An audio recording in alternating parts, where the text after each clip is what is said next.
All right. Did it go live? Yes, we did. Okay. Well, welcome everybody to Mappy Hour. This is our happy hour for those of us who love maps, also known as geocachers. So cheers, everybody. It is Friday. We have made it another week. Or a month? Well, Whatever. yeah, it's been a month, practically a month of Sundays for me since I have been here last. Oh, excuse me. Got those folks? Okay. Getting more folks in from the waiting room. Awesome. Well, I am Lisa, Lookout Lisa, one of your hosts tonight. And this is our other host. JD, Kid Vegas 19. Yeah. And we are finally back home in our home office here in sunny Spokane, Washington. Yeah, it's been a month. So since I've been on, it's been a couple of weeks for you. And Scott, thank you for definitely staffing the hosting duties, taking on the hosting duties for us while we've been a little bit preoccupied with family and friends and things going on. But we're back. Get more folks in from the waiting room. There we go. So our topic tonight is all about when things go wrong, and what have we learned from that? Some of the mistakes that we may have made, or just mishaps, wrong place, wrong time. I thought that would be a fun topic to talk about, just to get us ready for spring adventures that are coming up for all of us. Folks in the waiting room. I see we've got folks signing in. So if you're in the chat with us, go ahead and put in where you are joining us from. And if you're watching us on YouTube, hey, YouTube folks, go ahead and put anything that you'd like to share with us into the chat on YouTube. And JD is monitoring it. He's got it right there. We got Bella on the Moves already in there. Excellent. Good to see you. He says, blink. Oh, thank you. Having cheers with us. I know there's a little bit of delay on the between us in the Zoom room and then on to YouTube, but it's pretty short. So cool. But we got folks from Michigan, Spokane, Kentucky, Oregon, Colorado, Seattle, Ohio, more from Seattle, I see. Folks all around Arizona, I believe. Yeah, and some other people locally from Spokane as well. So welcome everybody. So before we get into tonight's topic, we do have notes from the field. We'd love to know what's your geocaching adventures have you all been up to in the last couple of weeks, or maybe there's something that you're planning, working towards. We'd love to know what you're working on. But before we get to all that, we do have some ground rules just to keep everything moving along smoothly. So in notes from the field, please keep yourself to 2 minutes. That gives everybody a chance to share, and then we can jump into our topic. Please treat this like you would any geocaching event. There could be kids in the rooms with us. We are live streaming to the Cache Advance YouTube channel, and this is being recorded and going to be available for posterity. So you can go back and search and learn, if you're binge watch if you've missed this. So we've got that recording there. Please keep yourself on mute until we call on you. And if you'd like to join in the conversation in the Zoom room, just raise your hand. But if you have something that's out of order, maybe somebody made a statement or asked a question and you've got the answer for that, just wave at the camera, put your hand up, whatever, and we'll bring you in out of order if it helps with the conversation flow. So feel free to do that for sure. Oh, I see we've got more folks coming in from Florida. Oh, more from Ohio too. And 102 degrees already in Mesa. Good grief. I think we maybe hit 55 today here. So we got like half of what you have. Bella on the Move is from Nevada. So they're represented again. Yeah, Nevada's back. Yeah. Well, Dick and Annette. Yeah, they're back with us here in the Northwest. And so cool. I think those are really the basics for keeping everything moving along smoothly. So again, welcome everybody. Let's jump into notes from the field, and remember, try to keep yourself to 2 minutes so everyone gets a chance to go. And I've got a couple of hands have jumped up already, so we'll go Robert, Annette, and then Nancy. So go ahead, Robert, kick us off. I did I had 8 geocaches went down. So yesterday I went out yesterday and geocache maintenance all of them and brought them back online. I took a picture of one of them and completed the Geo Challenge of the month. So got that picture posted on Facebook and everything. And then tomorrow I'm gonna hit my fourth community celebration event of the year, close by to my house in a park. So that's gonna be a fun adventure to attend. They have a mascot bird there called Puffy, and the bird is a geo bird that the two kids take around geocaching while they're having their adventures. The bird just sits in a little backpack with a see-through window and can watch them find geocaches and everything. Truly a bird's eye view on geocaching. Yes. That's crazy. Well, that sounds like a lot of fun. So So you know cool. what? You should leave the funny stuff to Mike, okay? Oh, No, that was pretty good. yeah. Awesome. Well, thanks for sharing that. Sounds like you've been busy. And don't forget, with the Geo Challenge of the month, I guess we'll take a moment to talk about that. We did kick off the new season 10. Can you believe we've been doing this 10 seasons with Joshua? And it is to perform cache maintenance. We went all the way back to our very first Geo Challenge. And be sure that you enter in on the form, the entry form. That's what we draw from for polling our winners. How do you enter on the prize form if you don't want to do a video? Is the video required or? Not at all. You Oh, just fill out the form. Okay, cool. Yeah, it should be linked on the very top of the page if you go into the group that we have on Facebook. Yep. And there'll be the featured ones are all pinned to the top, and one of those is a link to the form. And you just have to provide proof. It could be anything. I did it. Um, you maybe post a link to your picture on Facebook. Your Okay, long video doesn't have to be a video, although we do weight them. There's always one video entry as a winner, but the other three winners don't have to be a video. cool. Awesome. Let's see, where were we next? It was Annette. Yeah, go ahead, Annette.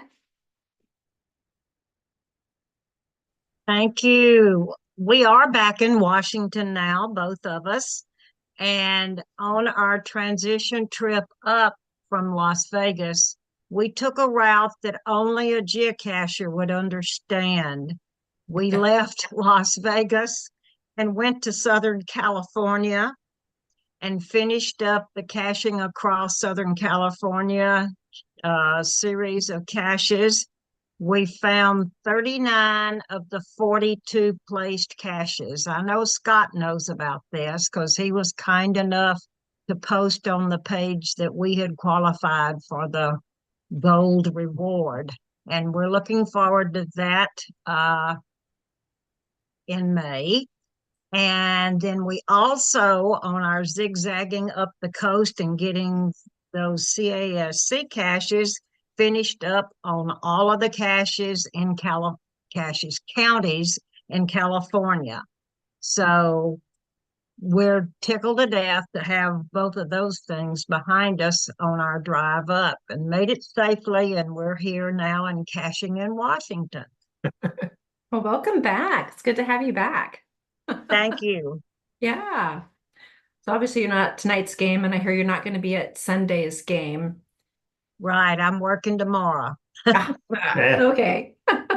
So while you were gone, did we hide any new caches for you guys to find? Of course. Okay. Hmm. And that's what we've been out doing today. We finished up on a little bit of geo art that's out in Lake Washington. And there are a couple of them that are disabled right now, but we found all the ones that are in play right now. And it makes a 25, I think. out in Lake Washington. Oh, that's cool. Great. Yeah. Good work. Wow. Thanks, guys. It's good to be back. Yeah, it's good to have you back. All right, I think it was Nancy is next, and we have more hands come up too. So it'll be Nancy, Jim Starcasher, and then Melissa. Gonna see something. Hello, Hey, how are you? good. Doing How are good. you? Yeah, of course I'm driving, so Oh, it's okay. going to be quick and sweet. But our big news is that we are leaving tomorrow for New Zealand and Australia. So tonight is a hectic night of packing the suitcases and figuring out if we're overweight and all that stuff, which we know we are overweight, but if our luggage is overweight. So, but yeah, we're really looking forward. We're going to be able to get the oldest in Australia and the oldest in New Zealand on this trip. And Bob wants to go to Hobbitown, so we're going to do that. Hobbiton, sorry. So fun stuff like that. Huh. That's awesome. I'm so excited for you. That's just going to be a real bucket list trip for sure. Sounds like it. Yeah, cool. Well, thanks, Nancy. Stay safe. And yeah, we expect some reports back when you can. We'd love to hear back. I know she's driving, so I think we jump ahead. Then we've got Jim Starcasher. Yep. Yep, just briefly, this morning, my April geocache hide got published. So that's continuing my monthly streak of hiding caches, which is now 9 years and 5 months long of a streak of hiding at least one every month. So, but this one's a little special, at least special for this group, that I finally was able to use a fancy geocache container that I got from someplace, Excellent. I have a couple of these, and I finally found the perfect place to hide one. So that was the hide that got published this morning. Oh, good. Perfect. That's it. Wow. Okay. Well, good work. Well, good. Well, I'm glad that you're putting it to good use. Yeah, we try not to put too many containers out in the cache crates, but we definitely want to get all the good ones in that we can. So cool. Thanks. All right, we've got Melissa and then Scott. So first I want to tell Robert, yes, you can absolutely win without submitting a video, because I did. Yeah. And I've been doing them, but I haven't been submitting because I won the prize and I want to let other people win the prize. There you go. That's So, pretty cool. yes. But yes, a couple weekends ago, went to an awesome event at Armstrong County in Pennsylvania, and they had what was called a stampede. And a group in the county used to do this stampede, but it ended in like 2015. And it used to be that you could do multiple entries on an event, and that doesn't happen anymore. So the lady who did it, she had 2 adventures. And so the adventures, which are permanent, for the stampede, she actually had containers with a stamp pad that we got stamped. And so that was really cool. Never done that. And it was a fun day, and she had 60 or 70 cachers show up. Ooh. So it was a big event. It was in a park, and it was in the nature center in the park where we met. And it was really cool because the nature center has a geocache at the nature center that has been there for a long time. And they were there helping and showing people things in the nature center and stuff also while we were doing the event, as part of the event. So I just want to say that was a lot of fun, and I'm glad to be back myself. That's awesome. That sounds like a blast. Well, cool. Good to see you. I think we've got Scott next. So hit some caches, found some caches, but the two things that I've really been proud of this last 2 weeks. One, as Dick says, there's cache across Southern California, and this is a challenge connected with Spring Fling. And to get a prize, get a small prize, you have to find at least six. There's 42 caches out there, and you have to find at least six of them in 3 different counties. That's not too difficult. If you get that, you're going to get a little prize. Actually, I saw them and they were really cute. But if you get 15 in, they have to be one in every county. 10 counties, 10 counties in Southern California. If you do that, you're going to get a geocoin. And we have 56 people who have qualified for that. That is not easy. If you were to do it in one loop trip, it would be at least 850 miles of traveling. Of course, most people are not doing it that way. I have no idea how many miles I put on to earn it, but that's been a lot of fun. And JNLA helped me design a path tag that we're giving to the 42 people who have hidden the caches. So that's going to be kind of cool. And if you're one of the people who qualify at the silver level, the lower level, you're going to get a stamp plus something, a stamp of this design. So, oh my God. And JNLA, I can't believe what a great job she did on this path tag. It is just, it's absolutely gorgeous. The theme of the caches is Hollywood. So and Spring Fling also. So that was one thing, and then other thing that I did, and I'm just going to throw the link in there, is a video. We have a little wildlife ponds, and I, over the years, have set 7 different cache types out there. And I finally put together a little video that takes you to each of the cache types. This is part 1, because I have to split it up into two two parts to do it. Anyways, I thought it turned out really good, so I'm going to throw it out there. And that's it. That's awesome. I'll have to save that link and give that a good watch. Yeah. Yeah. And Bill on the Move says, awesome. Thank you to Scott with his help. I'm a CASC hider too. And we're Houston, Texas. Dave's checked in, says hello all, and nice job. Awesome. And if I could give a shout out to Bell of the Move, it's really a cute gadget cache that requires either some inside knowledge or watching a video to get the code to the lock. And people are having fun with it. Nice. Man, I wish I lived closer to all of you. We do too.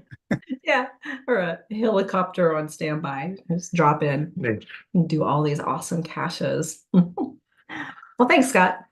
Well, we got a tiny little bit of caching in. Yeah, we do this here and there. Yeah, here and there, really. Again, we've been busy taking care of family things. And but we were able to get in a nice walk, solved a puzzle, and made a nice walk just across the border. It's actually a walking trail where you can get on the Washington side, and then get across the border to Idaho. Not a new country, but a new state. Practically feels like a new state these days, or country. And yeah, it was a nice, pretty easy find and a nice afternoon. Yeah. To get out for a little bit. And that was a little while ago. Was there anything else that we've done? No, not really. Not really. Yeah. I'll drop a hint.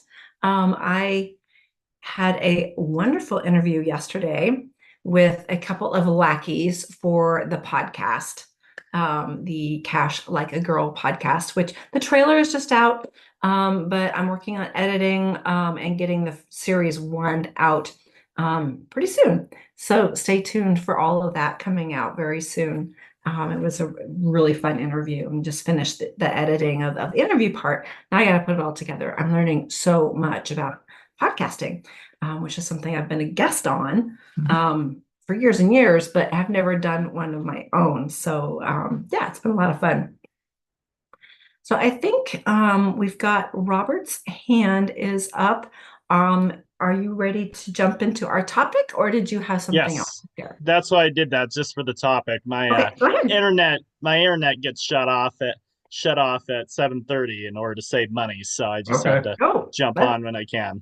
All right. So the topic, mistakes well made during geocaching. When I first started geocaching, I thought everybody knew about geocaching. So about my fifth geocache I found it, and I just screamed as loud as possible, "Found it!" letting all the muggles around me knowing where the cache was. There you go. Were you in a busy urban area?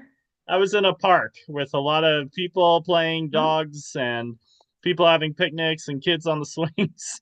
So Okay. that's what you learn not to do that, especially when the attribute is stealth required. Yeah. Definitely things that we learn. Yeah.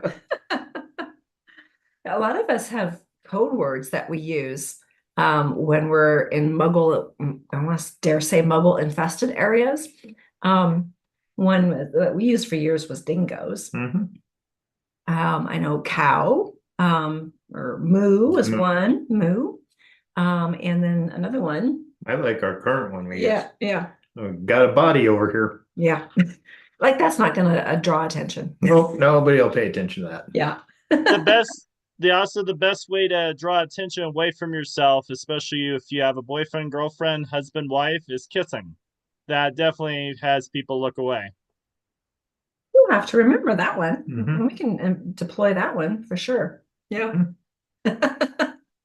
Wow. Well, that's hilarious. Did people come up and wonder what you were doing? A few of them did, yes. I had explained geocaching to them. Mhm. But none of them were cops, right? Thankfully not. That wasn't again, I was detained. I was not arrested. That's another story for another time. Yep. Yeah, yeah, no law enforcement yeah, issues. Yeah, he was telling us this Mhm. first week you were off, Yeah. and the rest of us were sort of giving him a hard time. Oh, about He his said- hard time? Yeah, because he got arrested. No, detained. So yeah. Oh, well, cool. Thanks for sharing. Yeah, Yeah. JD can share you that story later. Okay. Oh yeah. Yeah. Well, we'll go to I can't remember the name of our Mappy service. Yeah, the service Oh, yeah. and The hub. the hub. There we go. Huh. Yeah, yeah. I need to That's go so back and hard. watch it. That is so hard to Yeah. remember the hub. Okay. Folks in the waiting room, we have still even more people joining us. Cool. Looks like we got Tom. Yeah, Tom's up next. So tell us about your, hard lessons learned. Oh, well, yeah, I've had a few of those over the last 20 years or so. But I do remember one in eastern Deschutes County, Oregon, place called Glass Mountain. I went and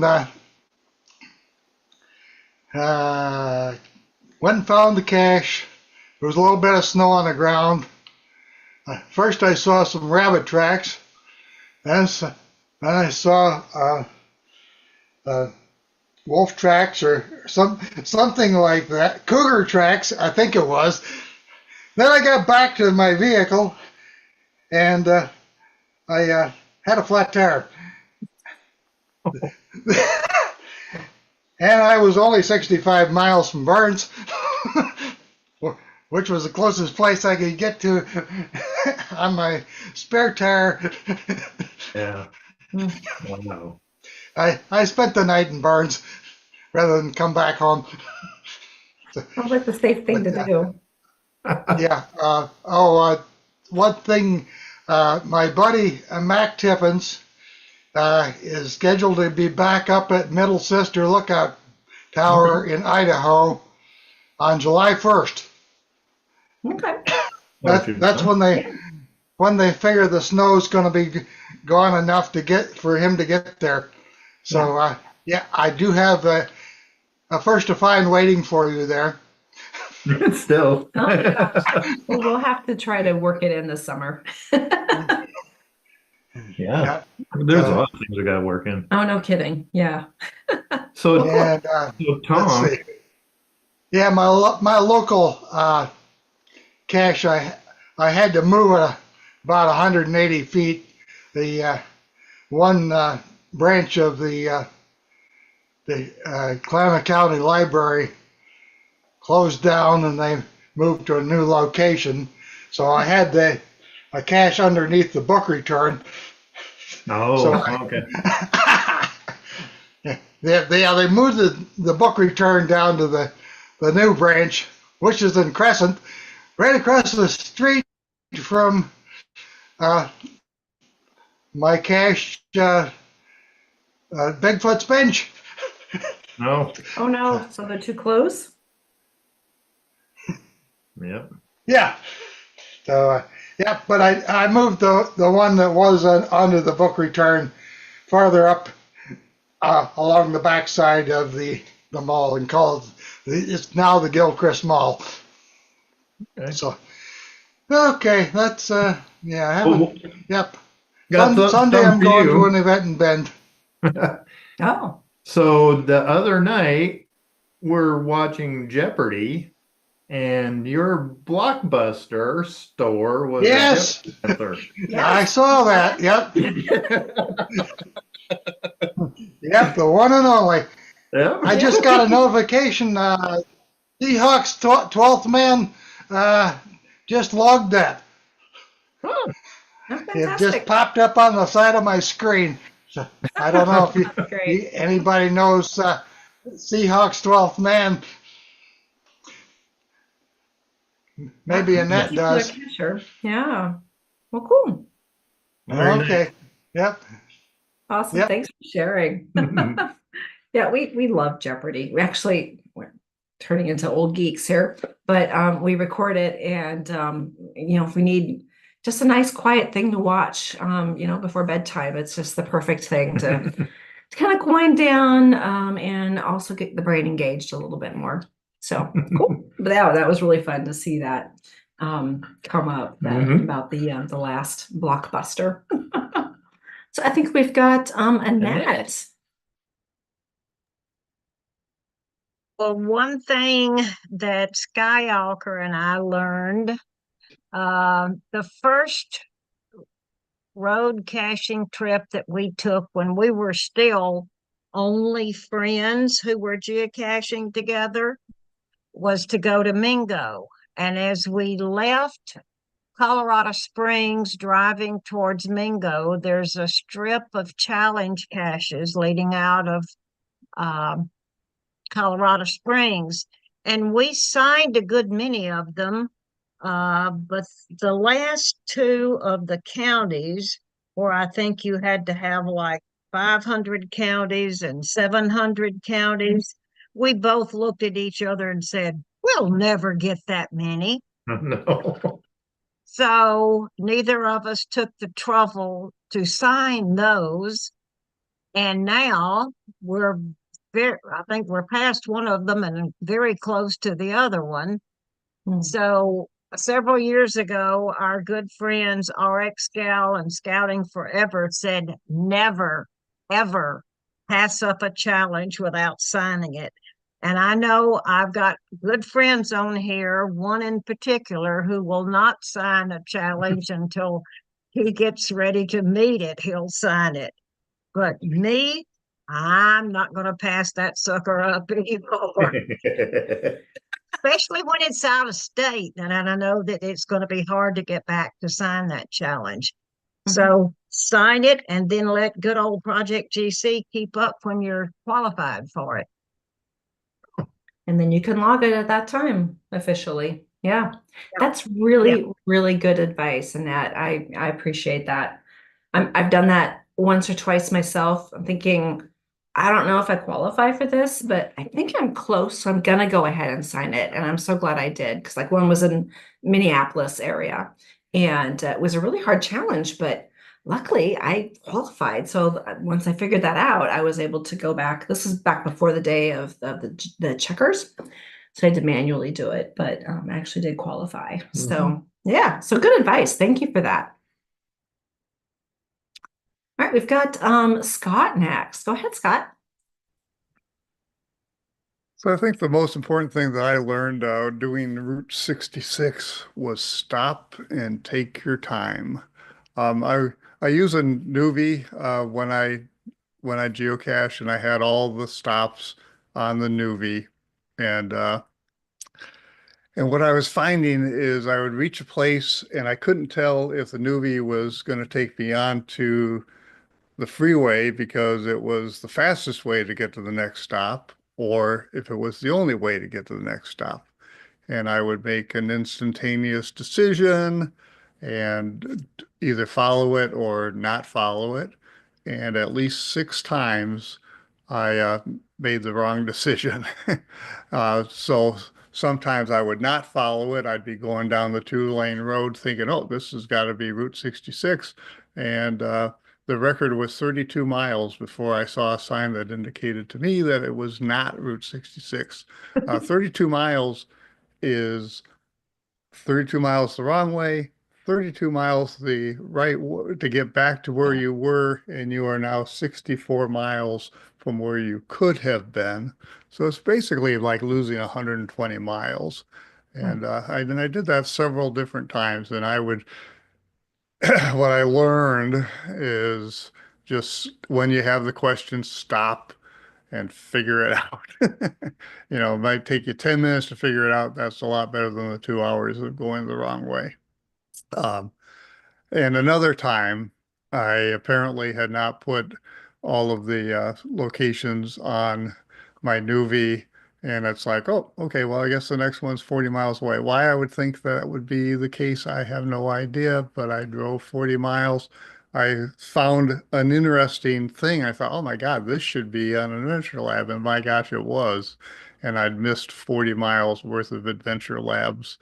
Um, doing it, and you now know how to do the math. And yeah, I think I actually could have probably finished the whole Route 66 had I not spent, no, I would say at least 12 hours doing the wrong thing. So that was a learning experience, but still a lot of fun. Still glad I did it. And it also was kind of fun because I had missed a full day of it. Got to go with my wife and go do some adventure labs together on Route 66. So that was a blast. Oh, so this is like the same thing happens. You're on a walking trail and you come to a fork and you can end up, that's just on a grander scale. You can, you don't tend to lose 2 hours backtracking on a walking trail. I will have to say one of the advantages of geocaching with a phone on a trail is that you can see the trail.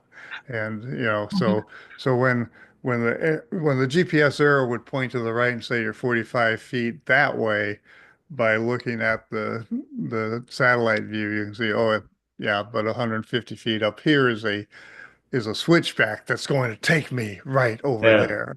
Yeah. Yeah, I think that's the one thing I've learned is to trust the trail. It's just, it says I'm getting further away from it, and then it switches back. Yeah. Right. It's the hunter thought of, 99 times out of 100, it switches back. It's that 100th time. Technology is so much better now that we have that. When I started caching, I had a GPS that just had a dot that I was aiming for. I had no idea it was between me and that dot. So, yeah. Yep. Well, great topic. Yeah. Oh, good. And I love that. One thing that I have to stop and remember sometimes when things don't go my way is I'm right where I'm supposed to be. Sure, you had some backtracks and some frustrating times, but you had that silver lining of taking your wife along on a bonus adventure. So I'm glad that that worked out for you. It's amazing how some things worked out. I'm sure that Peach and Skyhawker could share something else that worked out. Yes. Yeah, I bet. Well, I think we do have Dick up next. So go ahead, Dick. Yeah, hang on a sec. Do it killing or something. Okay. Yeah. We had to switch over, switch our audios. So we don't get feedback. That raises two questions. I will have one question and then an observation on what Scott just said. One of the nice things about, I hate to admit it, but I haven't used my GPS in probably a year. I've now, the accuracy of the cell phones has gotten so good that I'm using almost exclusively a cell phone. And if I'm somewhere where I don't have cell coverage, I'll use offline maps and an offline database of the area that I'm in. I always dump an offline database of the area I'm going to be working into my phone, into my app, so that I've got all the caches there. So I don't care if I have cell coverage or not at that point. But the nice thing about using the cell phone is if you're traveling on the road or a freeway, as it moves, you do see other caches in the way of where you're headed to. So you don't inadvertently, I know when I used to use a GPS, I wouldn't be able to see as easily the caches that were between me and whatever cache I had targeted. Cell phones make that a lot easier. That's what I found anyway. My question relates to something that Ken Todd just mentioned a few minutes ago about, he did it in the chat. He mentioned that he doesn't normally log or sign caches and do anything because he doesn't want to screw up his cache to cache distances. And I know we've got a few reviewers on here, so I'm wondering if anyone knows, does that statistic map notes as well as finds? In other words, if all you're doing is entering a right note into the cache, does it record that for cache to cache distance, or does it not? It would seem to me that it wouldn't be appropriate if it did. And Ken's shaking his head, so I don't know. But I mean, if it doesn't record your note as cache to cache distance, then it doesn't screw it up if you do record it. That would be my point. If you found it, signed it, and did a right note, I signed it, but I'll log it as found when I qualify, then that, if it doesn't do notes, then that should not screw up your cache to cache distance. That was my question. I have no idea. Anybody have any thoughts on that? Doesn't look like it. So interesting. Okay. Yeah, I just assume that if I sign a challenge in Florida, and then I meet that challenge sometime in the future, and I log it from Spokane. I made a find in Spokane, log that challenge in Florida, and then log another one in the next one in Spokane. That's 2,500 miles, 5,000 miles. That's what I assumed would happen. Yeah. Well, that might be the anomaly that I'm talking about. On the other hand, if instead of logging it at that point, you simply went back and changed your right note to a found it, that wouldn't be an issue. But the date would be wrong. You have the right date. Yeah. Well, Technically didn't qualify. I know some people do that. Mm-hmm. I know. I mean, I've talked to enough people that I personally log it as found when I qualify, but I know some people go back and just change their right note when they signed it to a found it. Yep. I don't know which is right. I'm Yeah. just observing, that's an observation, not a criticism. Yeah, no, that's a really good question. We've got a couple of hands, so I'd like to hear from Ken first. So my tactic was the fact that I would log it the date I qualify for it, which would create that multi-thousand-mile road trip.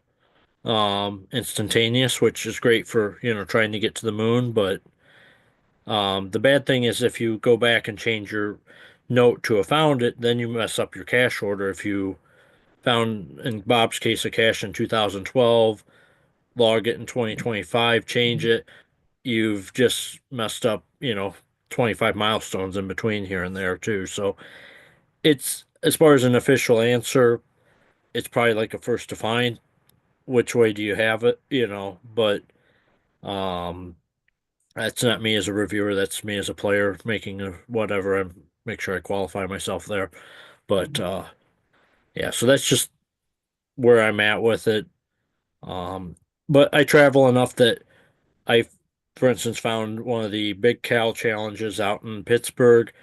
I got there, signed it, realized I was one person short.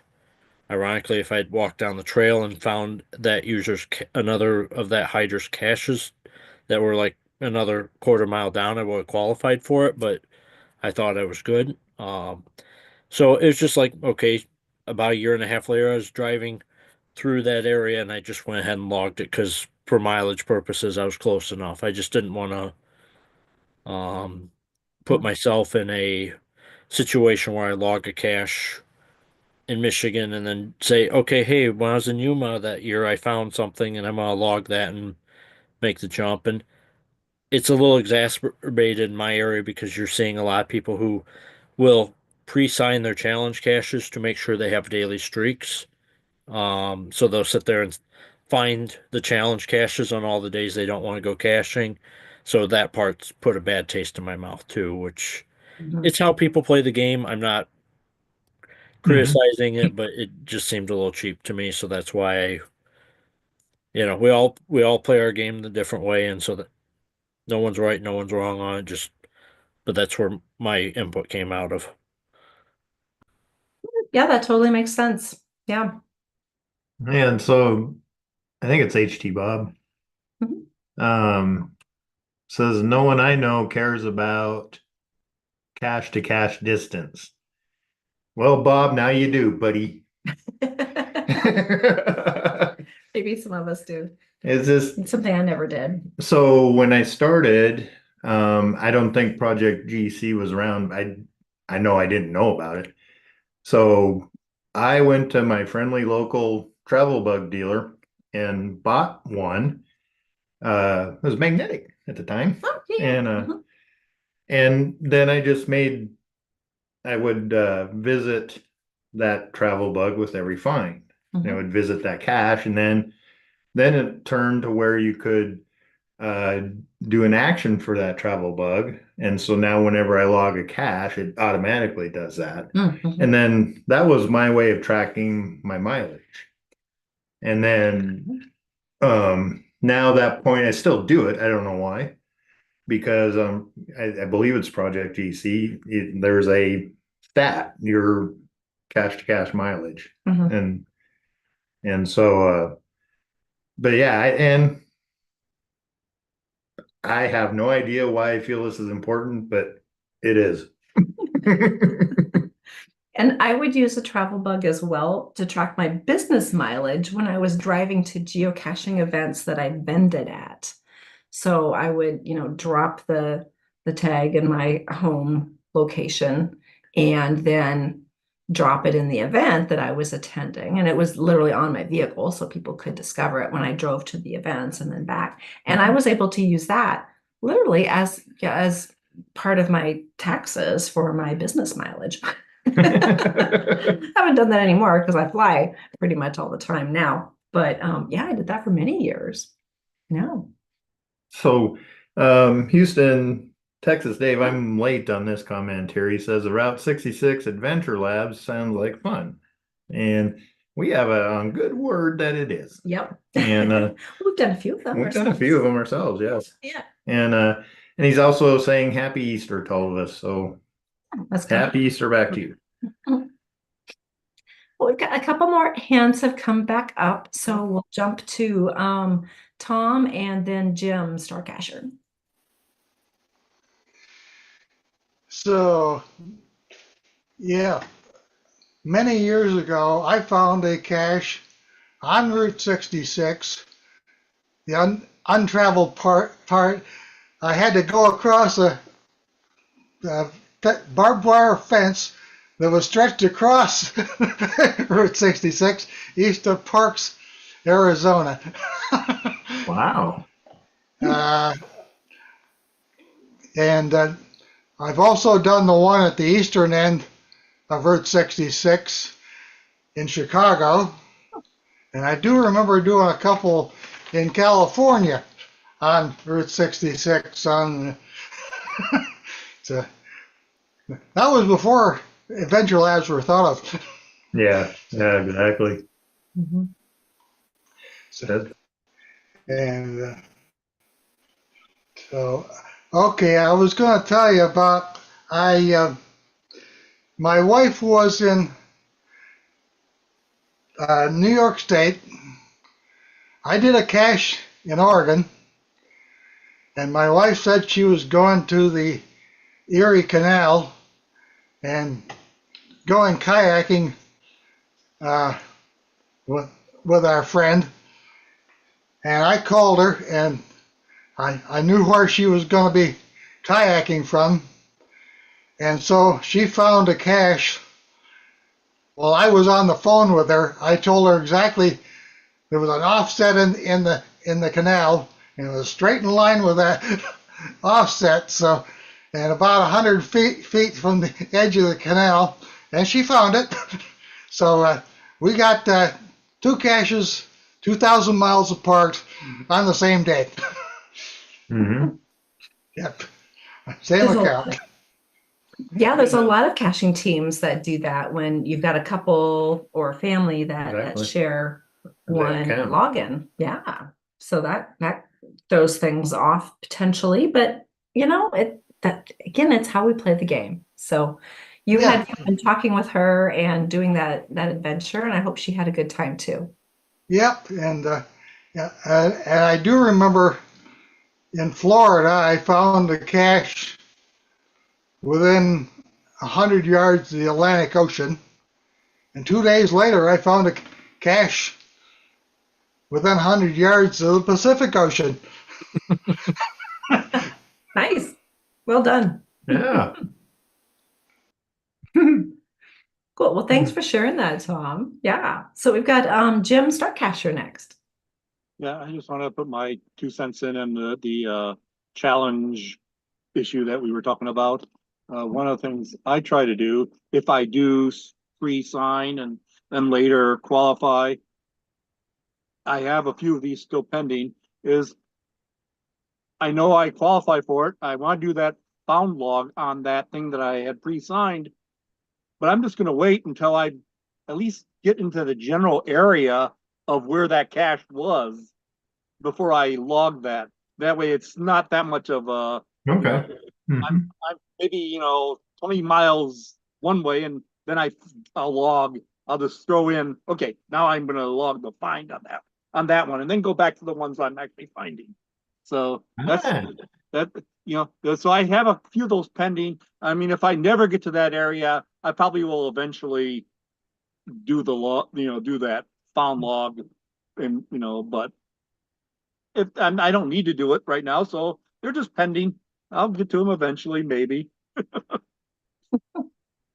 That's a great way to do it for sure. Mhm. Yeah. Nice. Especially for those of us that, have the ability to travel more. So that definitely works out well. Well, so do you have any Oh, nothing geocaching major. interesting gone by? I would say what I learned or have learned is basically don't go out geocaching in the woods at night by yourself. Good advice. Yeah. Mhm. Now,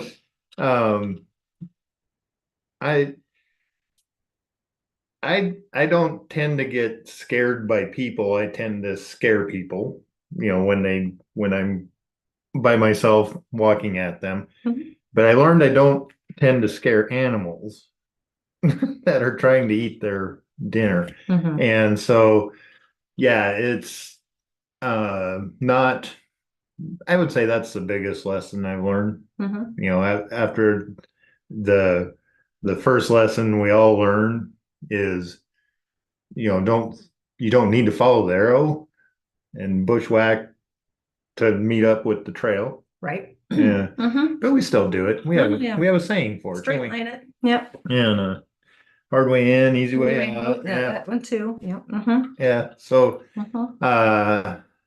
and yeah, that's just don't go out by yourself at night, Yeah. winter or summer. Yeah. And I've done that a few times, but I had my dog with me and she was very Mhm. protective. So I felt safe doing that. Today, if you were out of town or something, I probably wouldn't. So yeah, safety in numbers. Mhm. Um, I think one of the biggest lessons I've learned, I can think of two, but the number one, carry a pen or pencil. No, you haven't learned that very well. Bring someone along that always carries a pen or a pencil. Yeah, how many times have we got to the cache and realized, oops. Yeah, Mike, yeah, there you Yeah. go. Yeah, so there's been so many times we've had Yeah, I know. been creative and trying to sign something or make sure your stamp isn't out of ink, which we need to, it's time Mhm. for us to get new stamps. So I had those stamps made way before we were married, so they've been hanging out a long time, and we're creeping up on our 11th anniversary here next week. So and then one of the other lessons that I have definitely learned, keep an eye on the vehicles. If you're not the driver or the driver, keep an eye on your gas gauge. Yeah.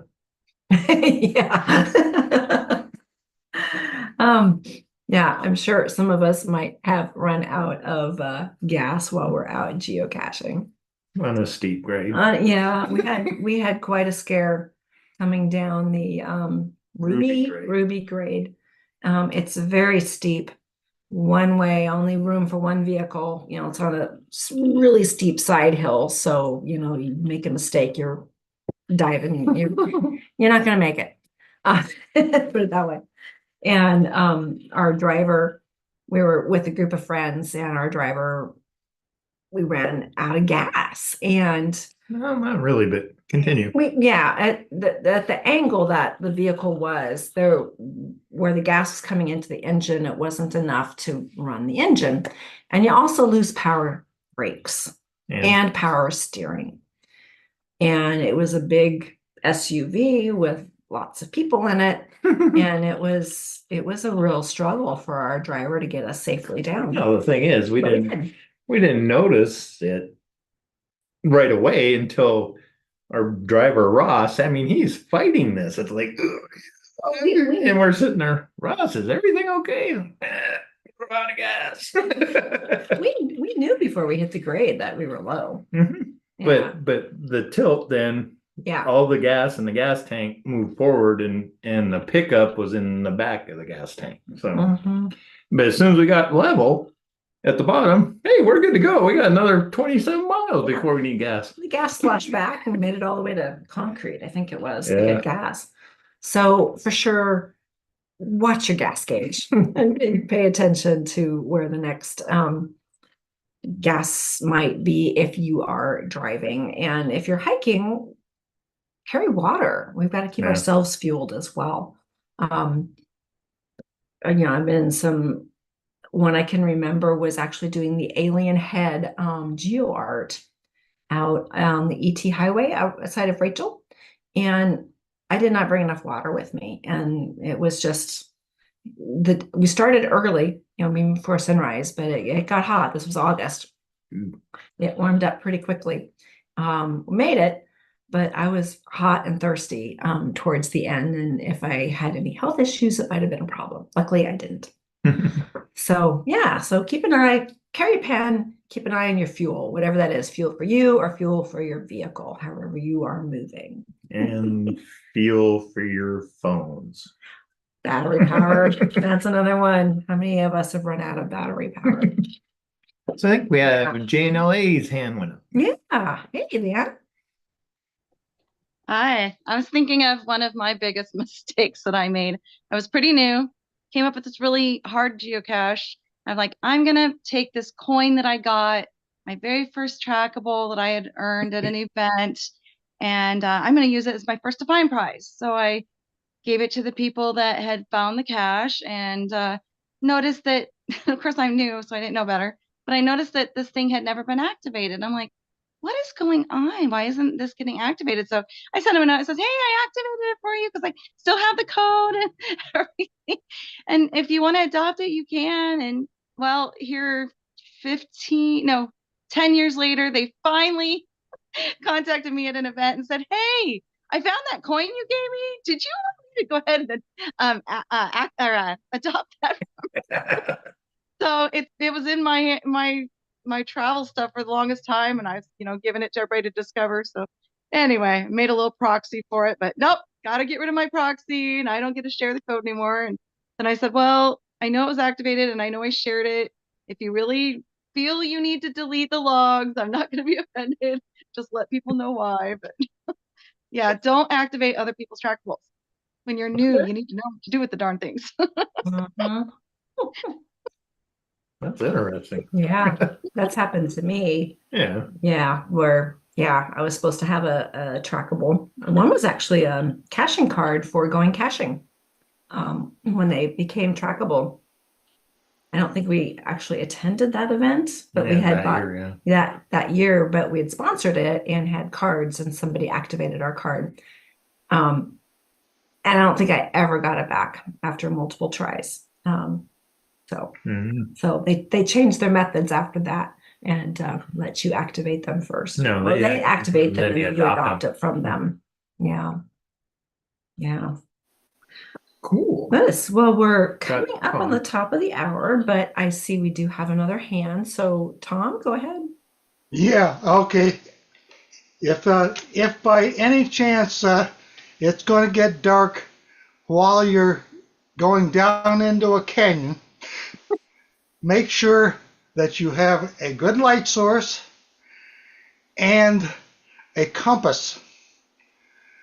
I remember doing one for counting counties in Oregon when we were supposed to be doing the highest difficulty plus terrain, 2006.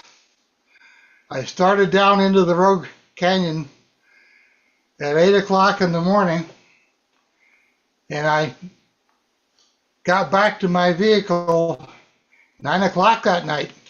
13 hours. And down in the canyon, you can only get 2 satellites, sometimes 3. Yeah. I had to use my compass, and I made sure that I bore 2 degrees to the left to make sure that I came out behind my vehicle and walked down to my vehicle because I didn't want to miss it and come out ahead of my vehicle where the road might have dead ended. Mm-hmm. So, yep. So, and of course, there's no cell phone service in that area. No. So, yeah, it was about 10:30 that night when I got a cell phone call out and let my wife know that I was alive and well. No. Proof of life. Oh my goodness. Yeah, that was one of the 5 that I did in 2006. My goodness. Yeah, those obviously it's still an issue today, even with cell phones and such, of when you're in a very steep canyon or an urban canyon, in a city core that has very high skyscrapers, or they don't even have to be all that high, 4 to 5 stories. If you're right up against them, you be hundreds of feet off potentially. So that can definitely be a challenge. Yeah. Well, cool. Well, thanks for sharing that. So, Laura, you had your hand up for a brief moment. Was that I did, and then I forgot, and then I remembered. oh You still remember? Yes, I still remember. I didn't get a chance to talk at the beginning, but Dusty and I went up to Squim because I was hosting an event up in Squim as WSGA OP rep, Washington State Geocaching Association rep. And we were on our way back home. Had fun going up there. We got some caches and everything, and we're making our way home, and all of a sudden the back end of his car starts blowing blue smoke. Yeah. So we quickly pulled over, called AAA to come and get us. So that was the bad part of our day. The good part of our day was we made it across the Hood Canal Bridge before it closed for over an hour and a half. And we missed a horrible accident. Like just gone through the interchange, and probably 10-15 minutes after we went through, there was a horrible accident at one of those interchanges on Highway 3. But the good news is the technician overfilled his transmission fluid. And so therefore it leaked. I guess it has a leak hole or something. After it expands so much, it starts leaking and spewed all over. And that was what all the blue smoke was. So. And the plug wasn't torqued down. Oh, and the plug wasn't torqued down. Wow. So that's He how our doesn't day work there anymore. but we had a beautiful time up in Squim, beautiful weather, and met some cool cachers. Yeah, I got to meet some of the cachers up in that area again and stuff. So that was what our adventure was. Oh, Talking about going down a hill with no brakes. Or no gas, but yeah. Yeah. I think we've all experienced that. Yeah. Well, cool. Or stranded in the national forest for an hour till the car started again. Oh, good. That happened a couple years ago, but yeah. So that was it. All right. Awesome. Well, thanks for sharing. It's good to see you. Yeah. Thank you. Yeah. Oh, and by the way, we will be able to get that shirt made for you that we were messaging about. Oh, yeah. Wonderful. Let me know what I owe you. Sure. I will. Yeah. I'll let you know. Okay. Thank you. Yeah. Thank you. Thank you. If it's her car, she has a decal on her car, and it's my daughter, and her travel bug tag says it's Emma's official chauffeur. So when we saw that shirt, she just died laughing. I'm like, I got to get this shirt for her, the official chauffeur. That's awesome. So we're talking about the cash shirt for the February, I believe it was, Cash Crate. Yeah, do you have it there? Mine's upstairs. Does it come through? Oh, hold on, let me take my background off. Yeah.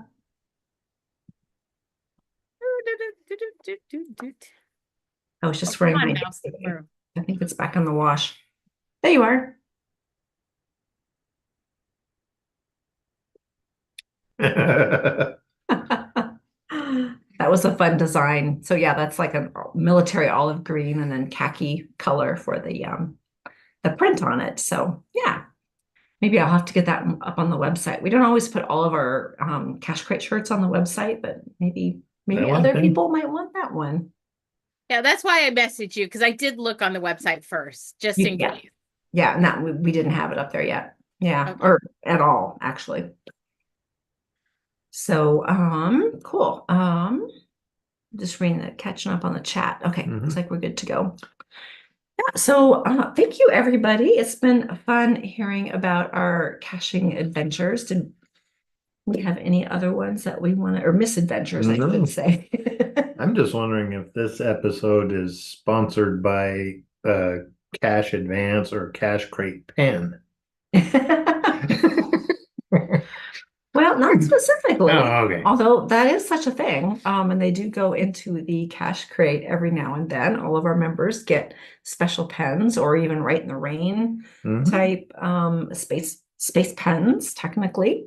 They do go out every now and then too. And as fancy as those are, it's just as easy to forget them in the car as a regular pen. That's what's really nice about them. Yeah. Well, I don't know. So yeah, cashcrate.com is where you can go to look at all of our different offerings for the Cash Crate. And I'm actually wearing the t-shirt right now that all of our members, not even including and not including the ones that get the t-shirt, they got a different one, a different t-shirt.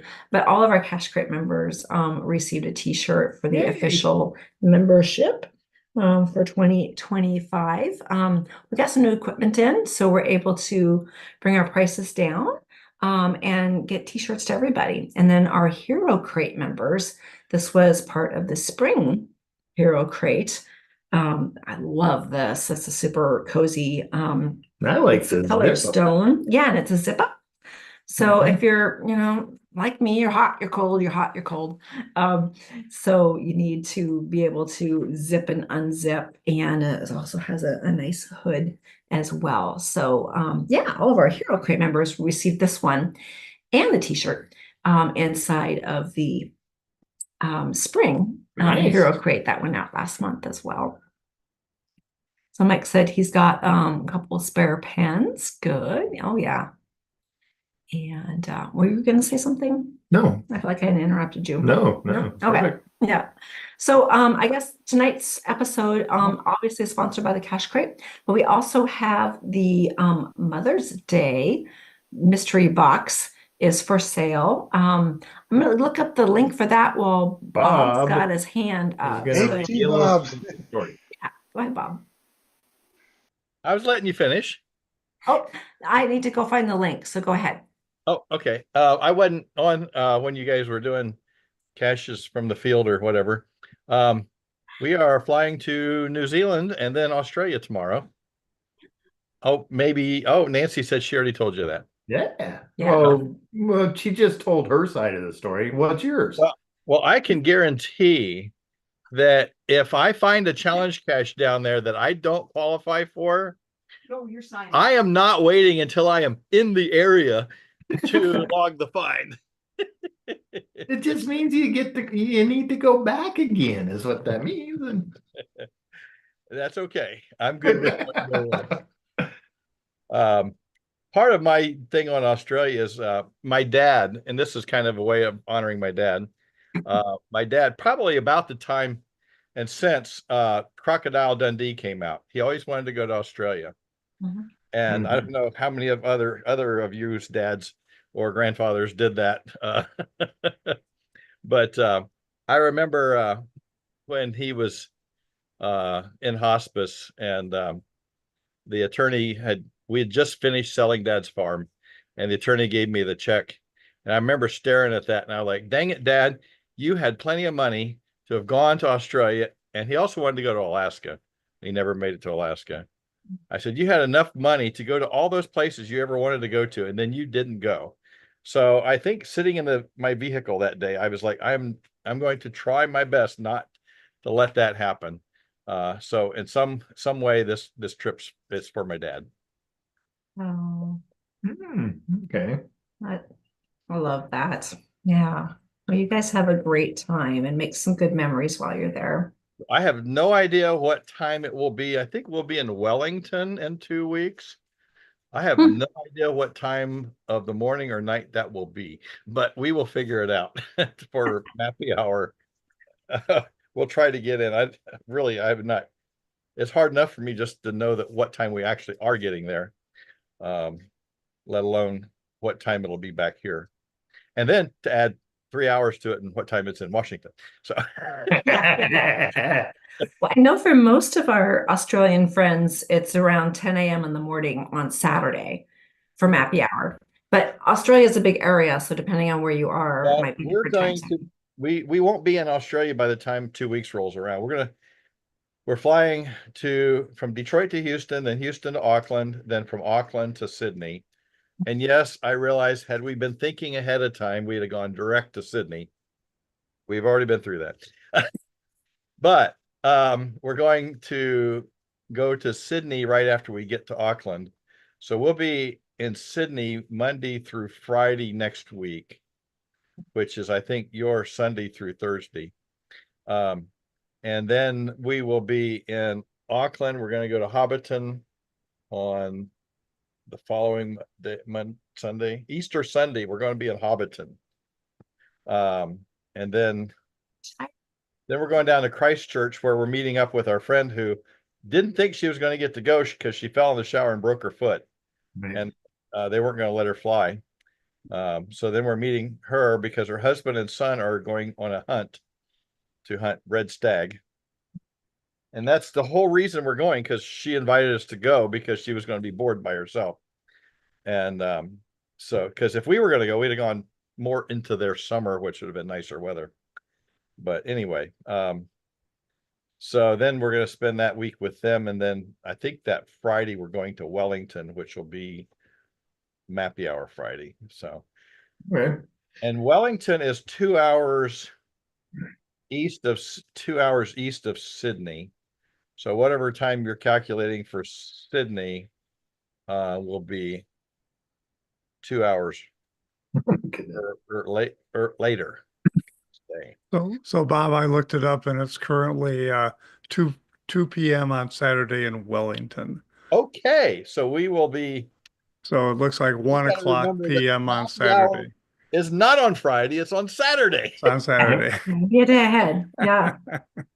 So I think Thank you, Scott. I think we can wrap this all up with summarizing Bob has learned from his geocaching failure of how to plan Australia, New Zealand trips. Auckland, New Zealand is 19 hours ahead of Seattle. So if we have a 6 p.m. Mappy hour, then it would be 1 in the afternoon the next day in Auckland. Okay. Yeah. We will try We're an to. hour past when We will started. try to get on at 1 1 o'clock Wellington time. Yep. On Saturday. On Saturday. Awesome. And hopefully, maybe I'll have a challenge cache in my hand that I can show you me signing. That sounds great. That'd be cool. Well, thanks, Dick and All Scott. right, let's see you guys Getting later. us dialed in. Doing the date math. Yeah, in the future. Yeah. Well, this has just been awesome. So, yeah, unfortunately, drinks are now full price. Happy hour is over. But it's been great seeing you all again. I really have missed you all this last month. So it's good to be back and hope to see you all again in 2 weeks. Yep. Be sure to check out the link that I dropped in the chat for the Mother's Day box. The picture on it's just a mock-up. It doesn't really do it justice. For the t-shirt, it's going to be very sparkly, metallic looking print where it says Mother of Finds. So really like that one. It's pretty cool in person. Unfortunately, the mock-up doesn't quite do it justice. But anyway, y'all have a great time. I think we've learned a lot of really good tips and things to avoid today. So take those things, your learnings here, and apply them out in the field and stay safe and have fun. And we'll see y'all in 2 weeks, same cache time for most of us, and same cache channel for all of us. Take care.